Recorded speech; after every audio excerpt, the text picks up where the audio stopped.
Welcome back to the podcast. I am super excited today. I am joined by a new friend of mine. We connected in a YPO group chat, and we were going to record this before Christmas, but we had some technical difficulties, but I actually think everything works out, and so I'm so excited for today's conversation. Boaz, thanks for joining me. Of course, thanks for having me. It's great to New Year resolution, right? We can talk. If we spoke in December, maybe we would have said something very different, but who knows, right? Exactly. Who knows where this is going to go? But it was interesting. I was looking at your intake form, and I was kind of just doing a little bit of due diligence beforehand. And I usually start the podcast with a question: is what do you no longer do that people say you must do in order to be successful? And it's so interesting. When I was looking at your intake form, what you wrote down was the myth that people have about being successful. So I'm so excited we can start there. So kind of give me a little bit of, why you think that people have these myths about being successful, and we'll see where the conversation goes. Sure. So it's actually quite simple. So I think we live in a culture that admires and adores success, and that's wonderful. I mean, we live, in a country where people, the harder you work, the smarter you work, the better you do, which is wonderful. We're very privileged. But I think that especially with young people, I work with a lot of young people or younger people, younger entrepreneurs. They have this myth, and that's what you asked about the myth, that success is linear. That you accomplished X and then that leads to Y and then it says to Z, or et cetera, et cetera. And one of the things I always say that's not the case is actually success is more of a roller coaster. It's more. It's you go up and then you go down, and people say, well, I don't like to go down. No one wants to, kind of like drop, especially if it's one of those scary, roller coasters when you scream on the way down. But that's what gives you the momentum to go back up, and I think that's one of the things that I no longer expect from my own life and expect from people I work with, that they're just going to lead one to the other. It's the other way. It's like let's actually focus on where have we failed and what's the momentum you can get from this to the next hill. Yeah, no, I love that because I think success is just so different. And yet I think, especially with the younger generation, neither one of us are extremely old, but we're What are you obviously talking not. about? You're 25 years old. Oh my I'm the God, I 50, love you. I'm the 50-something-year-old man here. Yeah. Oh, well, my husband's 50 something and I'm gaining on the 50 something. But I will say, I think in the younger generation, I think so many people look to social media. I mean, now it's just a part of our culture. We look on social media, we have this comparison. Even if we're not, I have always known that I'm not a jealous person. I really don't compare myself. I have a lot of negative qualities, but that's not one of them. I've never been a big person to have a lot of jealousy and stuff like that. But even still, even though I have a remarkable life, I think if you're always on social media and comparing yourself to someone else, you can immediately think that you lack. And if I'm off social media, I never feel like I have lack. I truly love my life. I enjoy so much in my life. And I do think that if you're constantly seeing someone else's highlight reel, it can definitely make you feel like you're not successful, even if you are very successful. And also too, I mean, success is so different. I mean, your version of success and my version of success can be completely different. And so I love the fact that you're talking about this with younger people. I think we need more people talking about this because it's crazy. It's a phenomenon. Yeah, it's exactly what you said, and it's even more complex because first of all, on a reel, it's 20 seconds, and it's designed by the definition of social media is to show you like highlighted elements. So there's two things. One is that people think that people are as successful as they show, which I mean, people, I'll tell you a story if we have time about like the illusion of success. I'll tell you the story now. I met someone who owns Giraffe Hotel in Africa. They literally, you stay there and I the know giraffe. exactly where it is. I was there. Oh, really? Oh my gosh! So, Yes, I so know you've been there? exactly So I what you're haven't talking been about. there. I've The been to. Giraffe I've been to Mansion. Yes, so I've never been there, but the amazing story, like when I spoke with the owner, he said, look, we used to have people checking in, wealthy individuals or successful people for like 5 days or so. Now we have a lot of one-day bookings. And I was like, so I was curious. I was like, why do you say that? Like, is it just too expensive? He said, no. People come, 6 people in one room.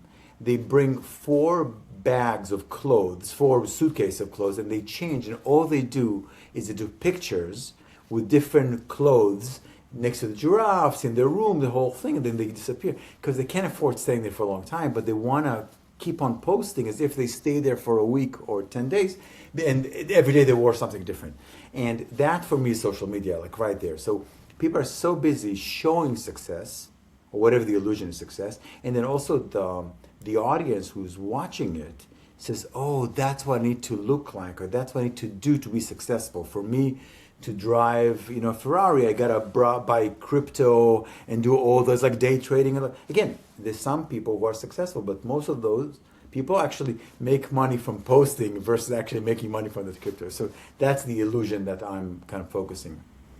You're 100% right. The reason why we didn't stay at Giraffe Mansion, it was interesting. My sister-in-law went and she's like, it's great, but like people just literally go to take photos. She's like, if you want it, just stay at this place down the road. It's so much better, and you can go to like the free park next door and take photos of the mansion, which we actually did because again, I think that that's one of the things that I've always been a proponent of with using my platform is to be able to say to people like, you have to figure out what's most important to you. And just because it's shown on social media or just because everyone's going to the Giraffe Mansion doesn't actually mean that you have to go to the Giraffe Mansion.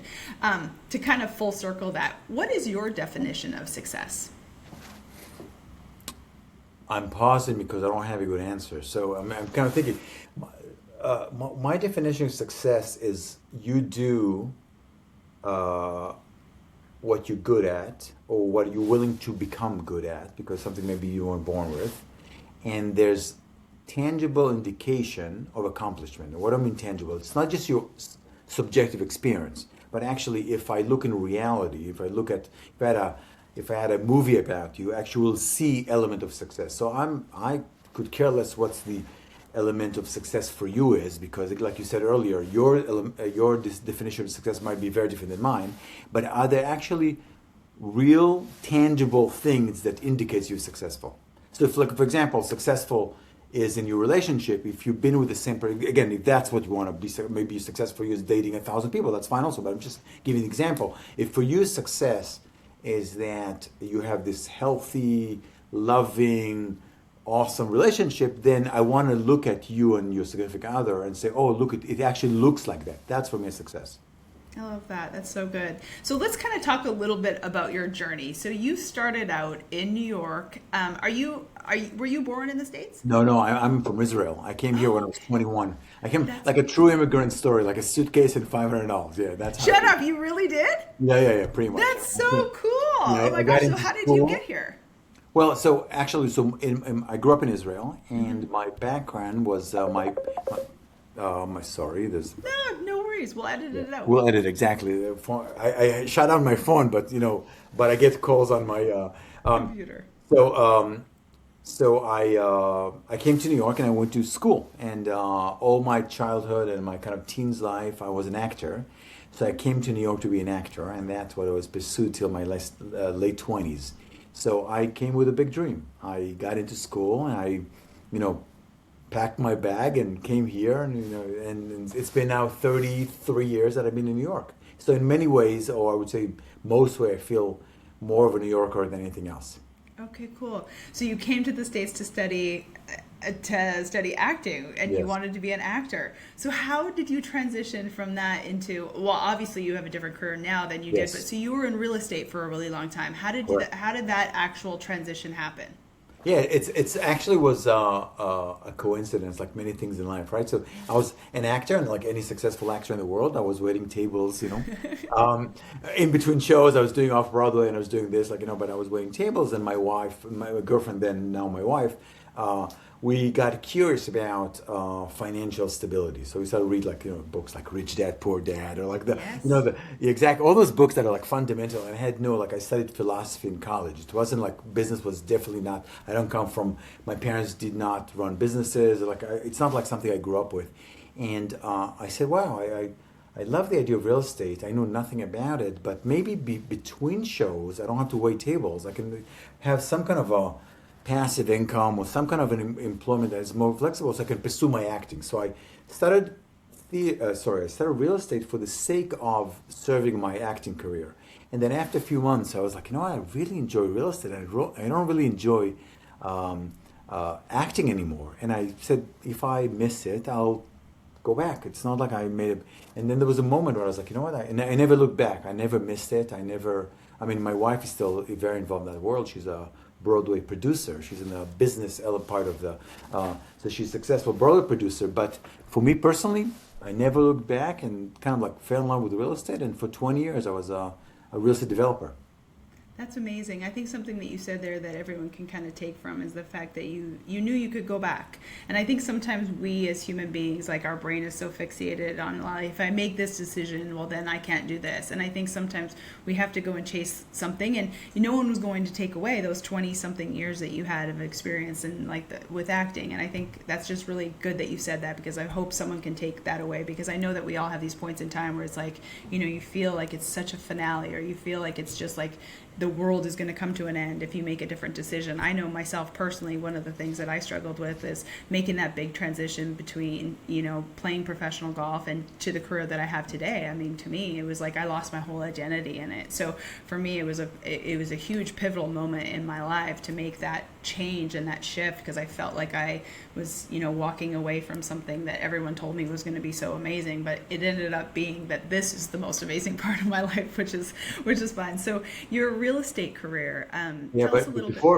I will. But before you're saying that, it's really interesting what you're saying, because I think there's two parts of it. One is that you have to be comfortable enough to reinvent yourself. If you know yourself as something, you have to be comfortable enough that the foundation is there, so you can take a stronger risk, a bigger risk.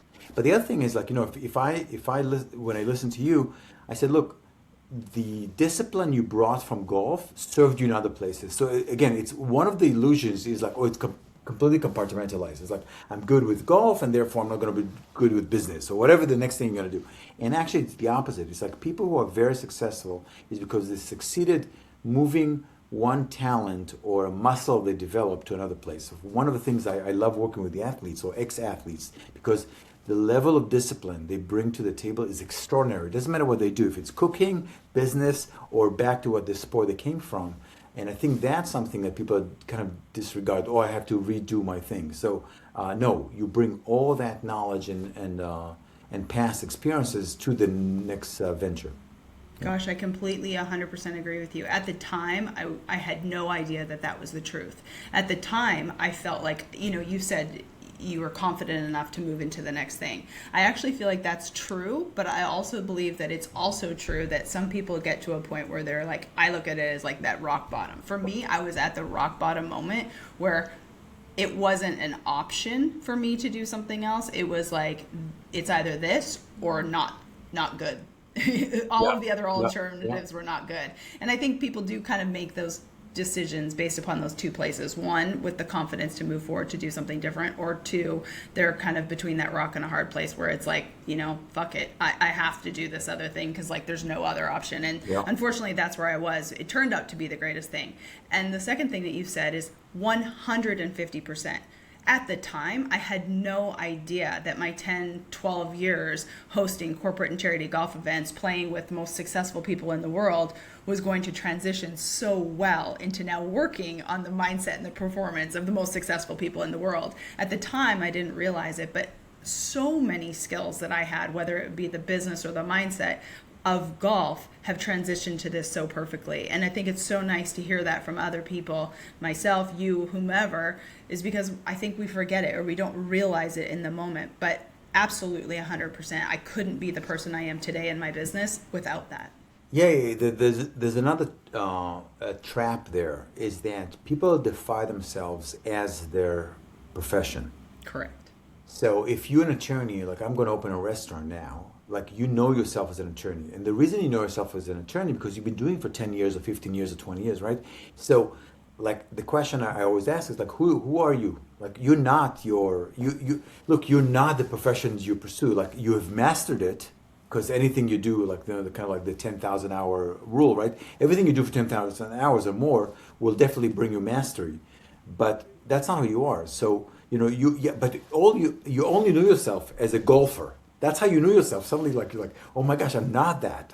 I have that, but I'm not that. Yeah. How did you get in? So, I mean, you have such a vast career from acting to real estate to coaching now. But for me, the thing I'm most passionate about on the planet is what we have in common, which is like the performance, the mindset. Like I could talk about this all day, every day. It's like what I love. How did you transition into this? How did this iteration of your life come to be where you've been so passionate now about serving your clients and actually, becoming who you are in this industry?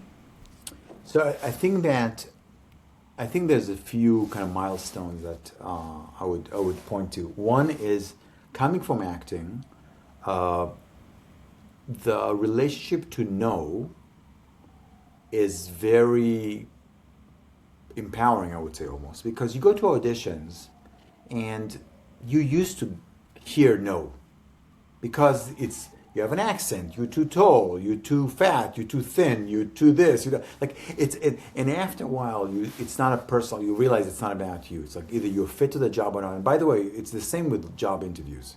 I tell people when I work with people, I'm like, oh, I tried to get the job. I was like, how many job interview you went on? And they're like 3. I was like, come on. Or dating. I mean, you went on 3 dates and you expect to no, it's actually practice. You actually detach from the results if you do it often, right? So if you go to 20, even if you don't want the job, you go to 20 job interviews. It's like, oh, it's a game I'm playing. I'm going to job interviews. I'll do the best I can. I get better at it. I learn what to say, what not to say. So I think one is that I learned to hear no very often as an actor. And then when it came to real estate, for me, being said no by investors, by deals, by brokers, by contractors, I was like, okay, fine, that's the name of the game. Like what you hear is you people say no to you, okay?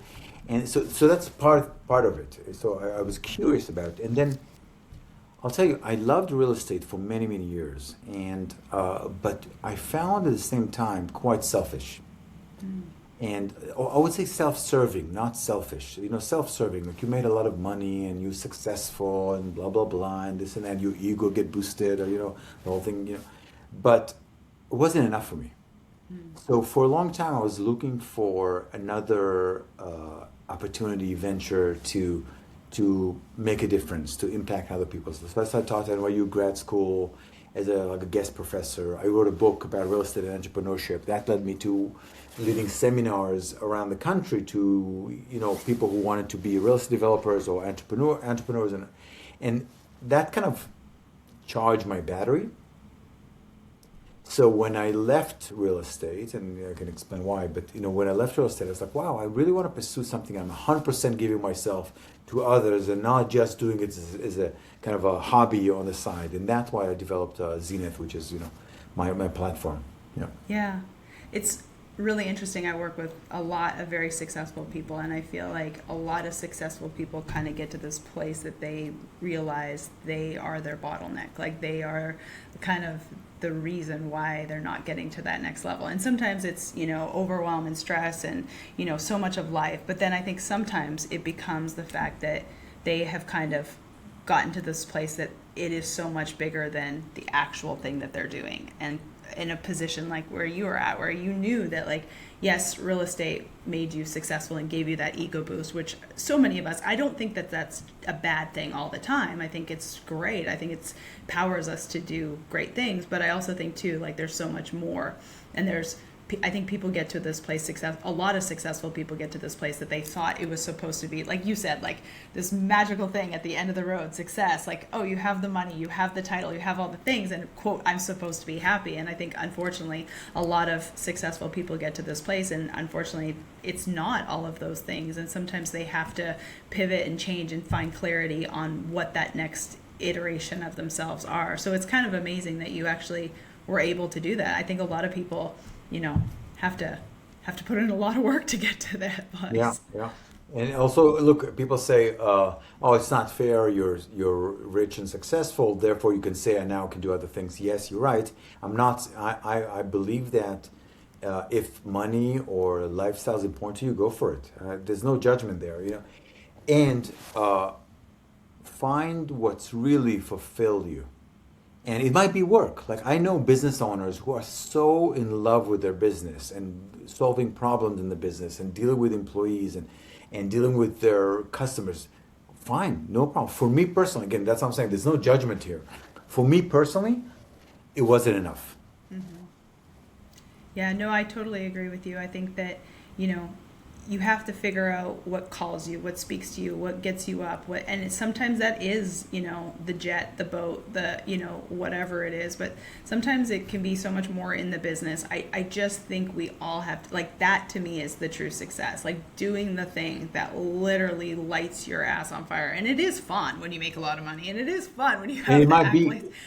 and it might be for a while. Like you might be like, look, I'm so amazed and I'm so thrilled, and it lights you up, making a lot of money. Fine, do it until it's not. I think the courage is to say out loud when it's no longer serving you. So it's okay if you're 20 or 30 or 40 years old, like, no, I want that boat, I want that, lifestyle. Fine, go for it. When you get there, without even getting there, if there's a moment you're like, you know what?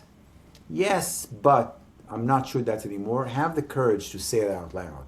And I think a lot of people get kind of stuck in like, but I have not made the money. Look, I have not made the money that I wanted because especially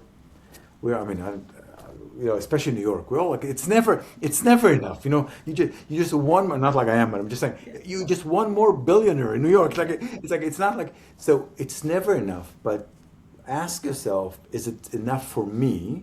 And does it really fulfill me? Versus like comparing yourself, going back to the conversation we started earlier about social media. Like, do not compare yourself to others, because I tell my kids all the time, they're always going to be someone prettier, smarter, and richer than you. No matter what, like, it doesn't matter where you're going to go. So it's just, what a waste of time to keep on trying to find. And then, by the way, you and I know each other from YPO. You know that you have this illusion, you meet, at least for me, you meet this person, like, oh my gosh, I just want to be her, or I want to be him. Yeah. Like, they're so beautiful and they're so successful, and then you open up and you realize their life is shit. Like they're dealing with things. It's so funny.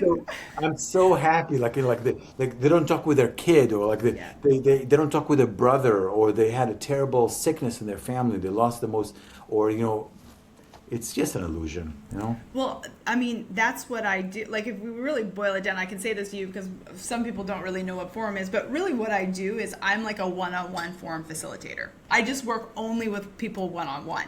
And I think a lot of people come to me because of all of the things on the inside that they are, quote, not allowed to say on the outside, which is, yeah, life's hard. It's overwhelming. I'm not talking to my kid.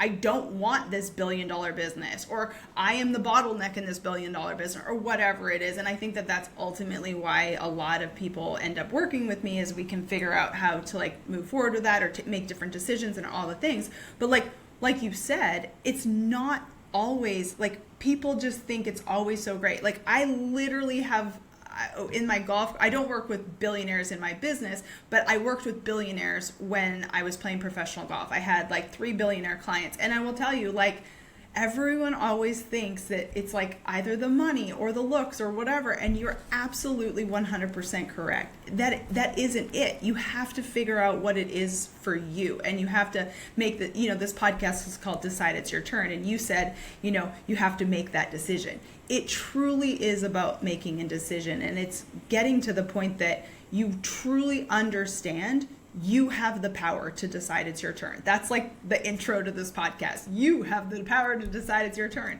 But it's so true. No one is going to give it to you. You have to give it to yourself. And it doesn't matter how much money, it doesn't matter where you look, it doesn't matter where you're from, man, woman, hot, not, whatever. You get to decide that. Hallelujah. So now, when you work with clients now, do you work mostly with the younger generation, as you said? No. I don't work with one-on-one at all. Actually, which I is don't great. do. There you go. I don't do coaching because I can tell you why, but it doesn't matter. I do mainly keynotes and workshops, and then my podcast, which I have kind of and the book that I wrote, it attracts a lot of younger people. So kind of for me, working with younger people, more of the inspiration part, like the kind of but most of my clients are older. I would say in their 30s and 40s, or companies I work with is a lot of upper middle management. So for me, it's about changing the perspective, the kind of the take on what it means to be successful, and I think that success is not easy, but it's simple. So there's very clear actions one needs to take to be successful. It's not easy. So we have to first of all work on your state of mind to get you to a place when you're willing to do the work. Big part of it is willing to fail. That's a huge part. A lot of the work we do is around failing. Have a very empowering conversation about failing. Again, it goes against what you and I spoke about earlier. It goes against the social media world. The world of, look, just let's talk about, Donald Trump, right? Donald Trump, I know him. I don't know him personally, but I've been around a few things he's done way before he was in politics, right? Mm-hmm. And Donald Trump built this image of success. And I think it's really image. It was an image because he sold it like, no matter what, I'm always successful. 3 bankruptcies, it doesn't matter, I'm successful. The deal, the art of the deal. But that's the culture now. I think that's one of the reasons why people love Trump. One of the reasons, there's many reasons, but one of people love Trump so much is, and I'm talking about the personality, not the politics for a second, is because he's like, I'm successful no matter what. And I come from a different take going like, okay, but what made you successful is the substantial amount of failures that you went through, and admit them and actually fall in love with your failures, because that's what got you to the next place. That's a very different take, like, because on Instagram or, you don't show your failures. You show like, oh, look at me fabulous on a yacht, or look at me in this new car, this new outfit, or sitting in a fancy restaurant. People don't really, and by the way, I don't think we should share failures because it's not, on social media, but I'm saying that's the culture we live in.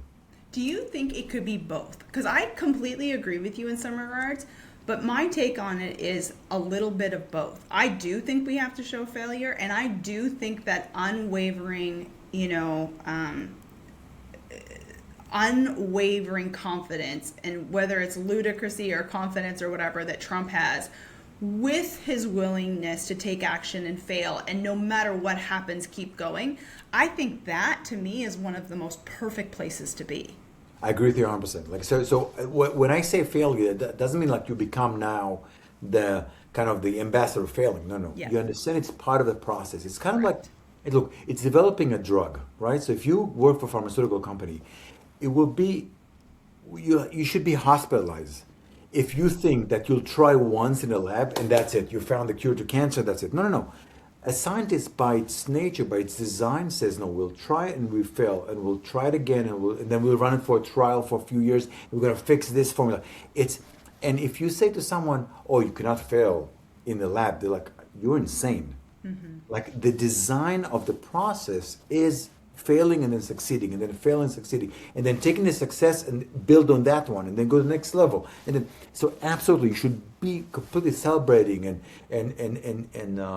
proud and involved in your successes, while understanding that the failure in the process is part of the process. It's not separated. Absolutely. So how do you help? So I've worked with, over the years, multiple people, and I have my own thoughts on it, but I'd love your thoughts. For the person who is, quote, afraid to fail and holds themselves back from pretty much everything, from their greatness, from their passion, from the things that they want to do in this world, whether it's be business or outside of business, how do you help that person, or what would you say to that person? Because there is way too many people that are afraid to make any move, let alone big moves. Yeah. There's a few things, but one of the action that one needs to take, or one of the things, the exercise we do, is when you actually ask people what they're scared of in a failure, they don't have it really defined.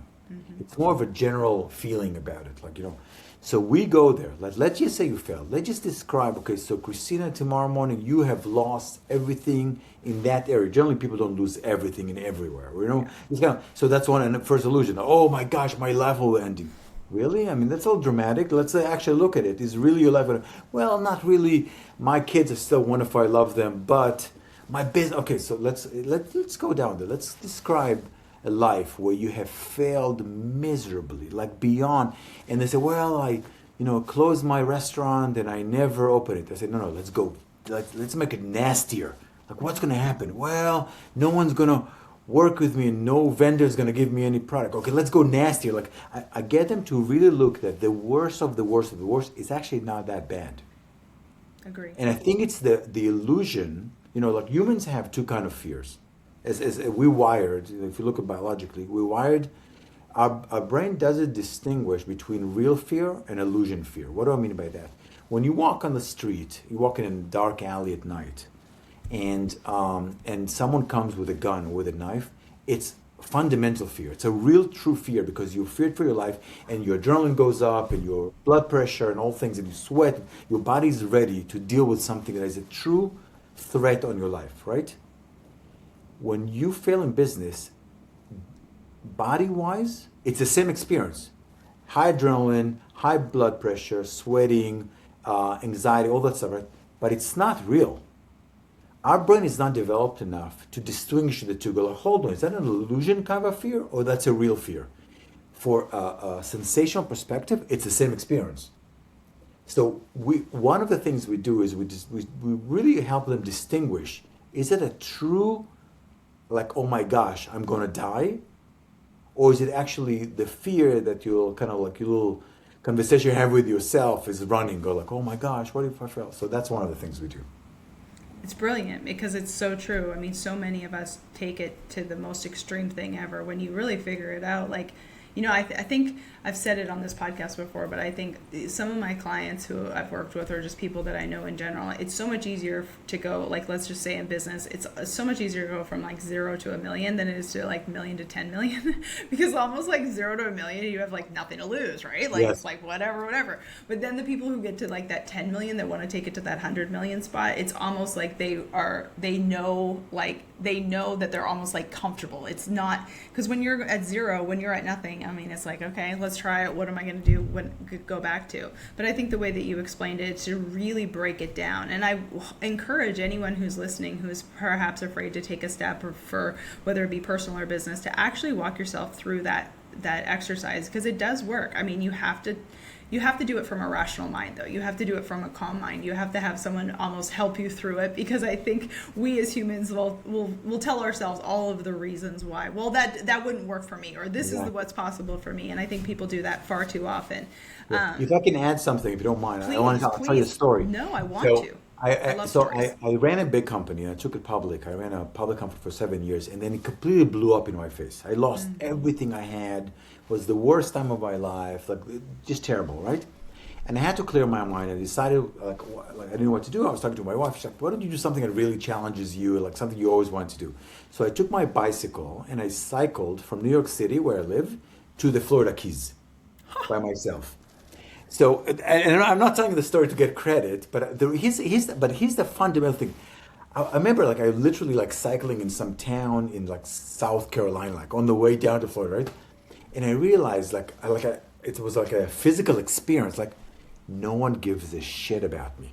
Mm-hmm. No, I was so consumed by my success. I saw myself as success. I was the front, I was like on a cover of the business section of the New York Times. I was quoted in the Wall Street Journal. I was like, look at me, big shot, right?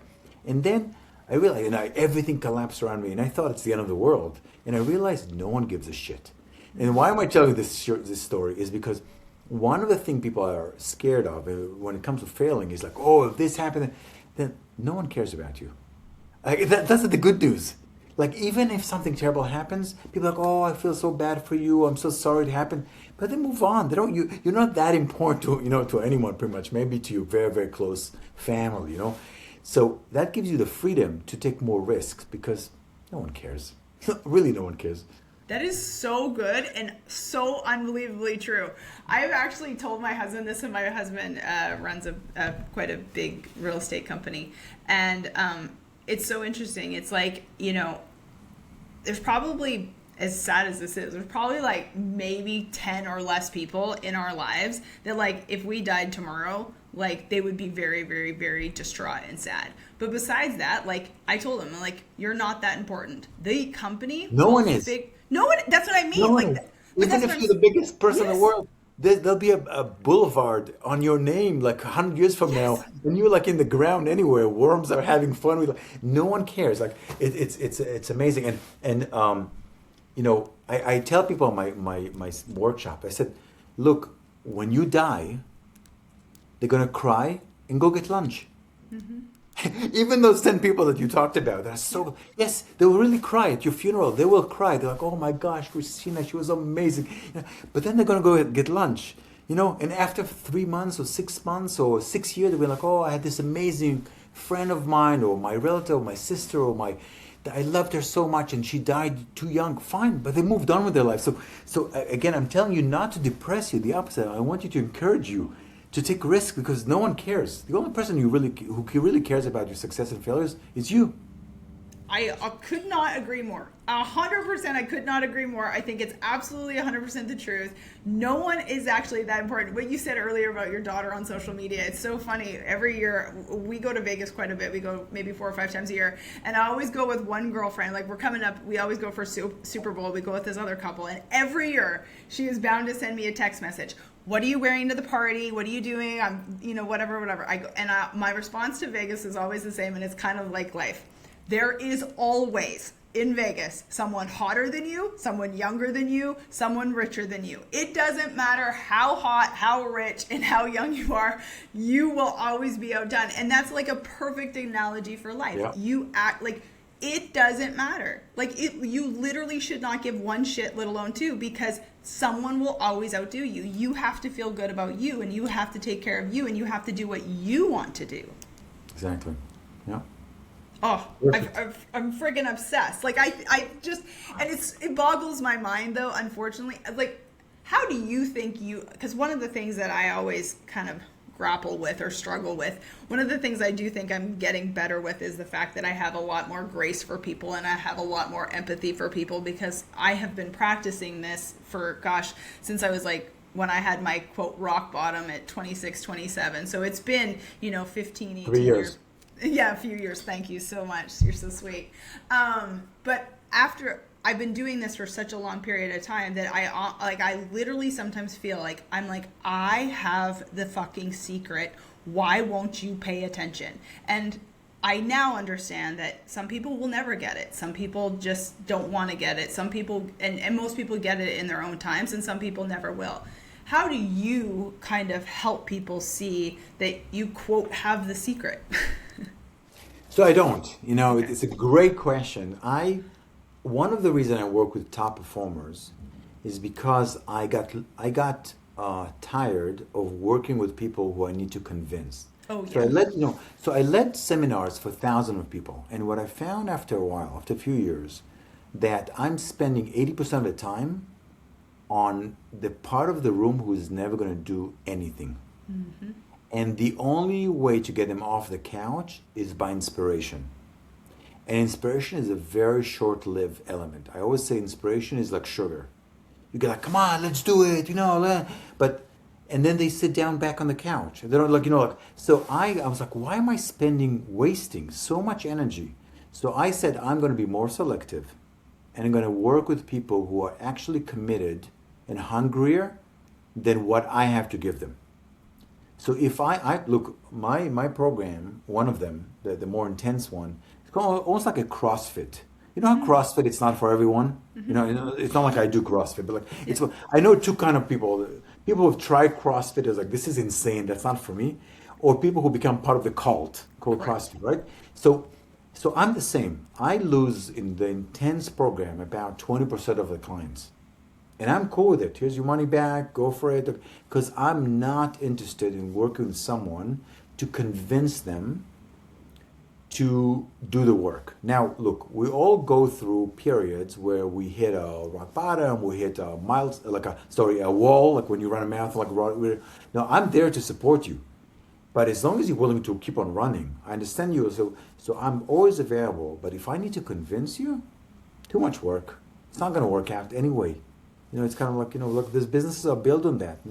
Gyms, they know they're going to do a New Year resolution, January, February, off the charts. They register way too many people that can actually fit into the gym because they know that by April, it's going to drop to 50%. And by November, they'll be like the original 15% working out. And that's how the business is built. I'm not interested in that business. I love that. I released a podcast with my longest client to date. He and I we're coming up to 6 years together. This will be our 6th year working together, and we released a podcast. It was the last podcast of the year. I released it like December 31st or something like that. And he and I can go back and forth, but it is so true. He's in the insurance marketing world, so he kind of revolutionized how you market in the insurance world. And he talks about, and we had a conversation, and every time he tells me this on one of our, consulting sessions, he says, I have these people come and they're just like so fired up, and then they're like, well, I'm going to ask my company if they'll pay for it. And immediately he's like, we're good. Thanks though. Yeah. Because it's just one of those things that it's like, if you don't want it enough, you don't want it. Like, you have to get to the point, and you're absolutely right. Like, the clients that I have, which it's wild, the people who pay the most amount of money, who stay the longest, those are like the best and easiest clients, because like they're so fully committed to it. Like, there's no like begging them. There's no like pulling them through the mud. They literally want to do the work. They literally want to get to wherever it is that they want to get to. Yeah, exactly. It's too much work. It's and by the way, I don't mind working hard. Oh gosh, no, yeah, you have to. But I mind, the challenge with lack of commitment to extraordinary life is that it's kind of like those engines when like you turn off, it's done, like it's zero. You have to restart it again. And like I know, I want you to be hungrier than me, because I'm just your coach, right? I just give you tools. But if you don't do the work, and I have a chapter in my book called Boring, and I always say to people that's actually the most important chapter for me. Why? Because there's a moment. Look, going to the gym is kind of boring. Mm-hmm. It's like, but that's how you get you want to look amazing on the beach in the summer. It's those boring sessions when you just have to lift them again and again. It's not, if you expect to like be inspired every time you go. Look, I remember reading an article years ago, interview with Michael Phelps when he left swimming, and he was talking about, look, he said something like, all I did was sleep, eat, and swim. I guarantee, and I never met him, but I guarantee that there were moments at 5 a.m. in the winter when he wasn't inspired to go swimming. Who gives a shit about you inspired or not? Go do the job, it's going to get easier, because though you collect momentum, then you see results, and results give you more inspiration. But if you're waiting to be inspired to take actions, good luck. I totally agree with you. It's like those people who need motivation. Motivation is not a freaking thing. It's consistency. Yeah. Consistency is the thing. Doing the things that you don't want to do over and over and over and over and over until like they're so monotonous and so boring. I didn't do it, quote, on purpose, but I've been walking every single day. I probably missed, 10 days in like 5 or 6 years now. And it's just, I literally feel like women, especially my age, in their like 40s and stuff like that, when like hormones and all that kind of stuff, I literally feel like I've found the secret to less stress, keeping my weight exactly where it is. Like, I still lift weights, and I always say like I lift weights and I don't eat like an asshole, but I definitely don't train like hardcore or anything, but I walk a minimum of like 30 to an hour and 30 a day. Like, I just have to get outside. Rain, snow. It became who you are, right? Like, after a while, here's the good news. If you do the work in the beginning, regardless of inspiration or non-inspiration, eventually, like a day when your schedule is too crazy and you don't walk, you're like, oh my gosh, I gotta get my walk in. 100%. Not because you need it, so I'm saying that's the good news. If you actually do the work, there'll be a moment where like, that's who I am. I am a walker. I am a, whatever, trainer. Like, I'm a business person. That's who I am. I love it. So that's exciting news. 100%. It's doing the boring things. So your book, is it The Real Estate Millionaire? No, that's the first book. That's okay. A long, old book. No, it's called The Zenith Code, which is, what happened is I led many, many workshops, and people said, how do I follow up? And I was like, so I kind of created a book, which is basically a workbook. The thought behind it was almost like The Artist's Way, if you know this book. It's like a workbook. You can open it and you can fill it in and then erase it and do it again. And people just can go step by step and do it. Now, the reality is, connected to what you spoke about, I am guessing, but I think it's based on education and experience, that 90% of the people who are buying the books never open it more than once. And then another, 8% of them open it, start to do the exercise, and then they stop. But then 2% do the whole thing and then get extraordinary results. But it was important to me for either people who do the workshop to have something they can take with them and keep on practicing again and again, because the idea is to have tools that you can keep on using and bring it to different areas of your life when you have wherever you want mastery. But fine, maybe to open your mind to go interesting thought. Maybe I should master. Maybe I should relinquish some myths I have about success and about what it takes to be successful. The Zenith Code, Zenith. Can we get it on Amazon? Amazon, exactly. Perfect. Exactly, and I have a dear friend who's an amazing actor, very successful on Broadway. So he's also did the audiobook. So if you want to hear, you don't have to listen to me. He has an incredible voice, and you can listen to audio. As you on your walks. On my walk, perfect. I will definitely check it out, and I will put it in the show notes as well if you guys want to check that out. And maybe you'll be the 2%. If not, buy it anyway and see if you can get one thing out of it. And your podcast, how often do you do your podcast? So I used to do it more often, and to be honest with you, we're redoing it because I found that we're not getting the momentum I was hoping for. So I do it probably now every other week, every 3 weeks, and I'm looking for in my, and it's interesting because I bring people who are quote unquote successful, and then I ask them all about their failures, right? Mm-hmm. And some people don't like this conversation. So I had guests, I won't say whom, and I have some major, successful guests that I kept on asking about failure, and they kept on, trying to talk about their success because it's very uncomfortable. So it has to be a guest that I'm curious about, and only then I'm going to have them. So I'm not attached to it, but when I meet someone who's, fascinating for me, then so about every 2-3 weeks we release an episode. Awesome. You guys go check out that podcast. I did listen to an episode. You interviewed your young podcaster who was building a business. Unmask. Yeah. Unmask is the name of the podcast. Boaz, thank you so much for joining me today. Oh, it was so much fun, Christina. I'm so happy. So much fun. Yeah, I love getting to talk about the mind and mindset and performance and all the fun things. You guys, please do us a favor. Share this podcast with us. And then where can everyone find you? On LinkedIn, Instagram? Instagram, we were trashing social media earlier, but I realized that I need to have social media. You need to have a team that's managing it. But LinkedIn is the kind of the place that you can reach out to. And there's a million things that I'm always open to helping and supporting, and I'm really inspired by the people who are working with me. So I'm always a yes to any opportunity to make a difference in people's lives. So awesome. And how do you say your last name? Gilad? Gilad, yeah, exactly. Gilad. Boaz, it's like the most Israeli name. I wish I had a name like John Smith. Boaz Gilad is you can mess it up. It's the most Israeli name ever. All right. Well, if you guys don't know how to spell it, go check out the show notes. Check out Boaz over on LinkedIn. Go follow him. Listen to the podcast. Share it with someone. And don't forget, you too have the power to decide. It is your turn. Thanks so much, Boaz. Amazing. Thank you, Christina.